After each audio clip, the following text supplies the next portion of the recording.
Hi, my dear learners. Let us now discuss a bit about TDS on salary.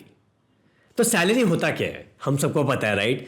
Salary देता है एक employer और उसे किसे दिया जाता है? एक एम्प्लॉय को जो काम करता है. तो एम्प्लॉयर एंड एम्प्लॉय रिलेशनशिप बहुत इंपॉर्टेंट है, बिकॉज अगर सैलरी नहीं हो तो हम TDS ऑन सैलरी क्यों डिस्कस कर रहे हैं, राइट?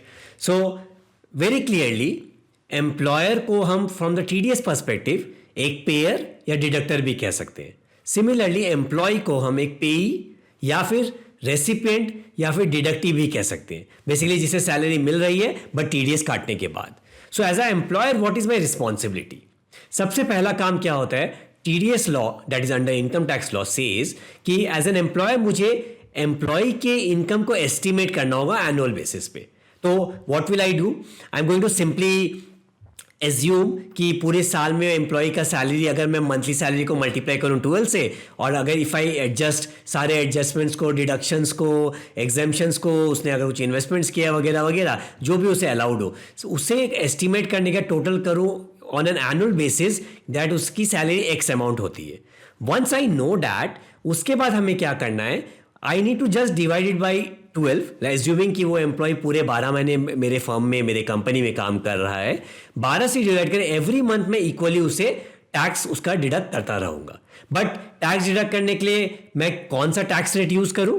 यहां पे कोई TDS का रेट डिफाइंड नहीं है in this case. In case of TDS salary हम क्या करते हैं, जो भी सैलरी उस पर्टिकुलर एम्प्लॉय का है, for each employee separately calculate करना होता है, एंड डिपेंडिंग ऑन जिस टैक्स स्लैब में, as per income tax act, जिस स्लैब में वो एम्प्लॉय फॉल करे अकॉर्डिंगली हम उसका TDS डिडक्ट करते हैं.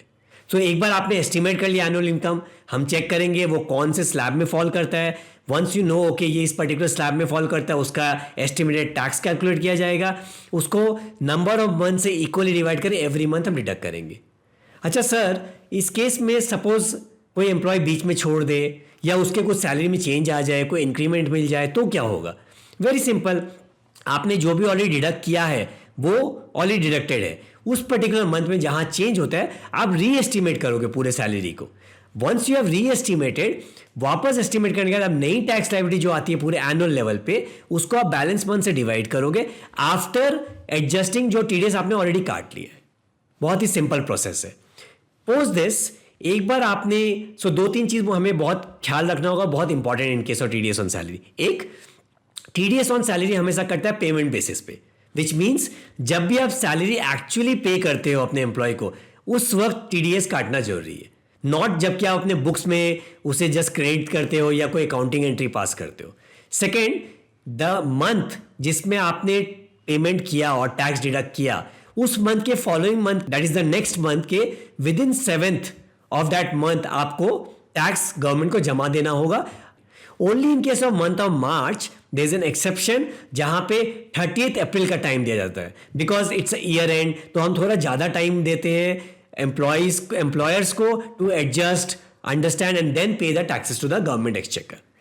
And then once the monthly payment is being done, साथ में एम्प्लॉयर की ड्यूटी बनती है कोई क्वार्टरली TDS रिटर्न भी भरे, जिसे हम कहते हैं TDS return form number 24Q.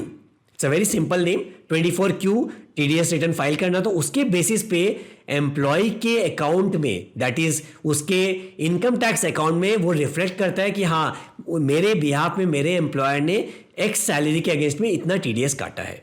Thank you.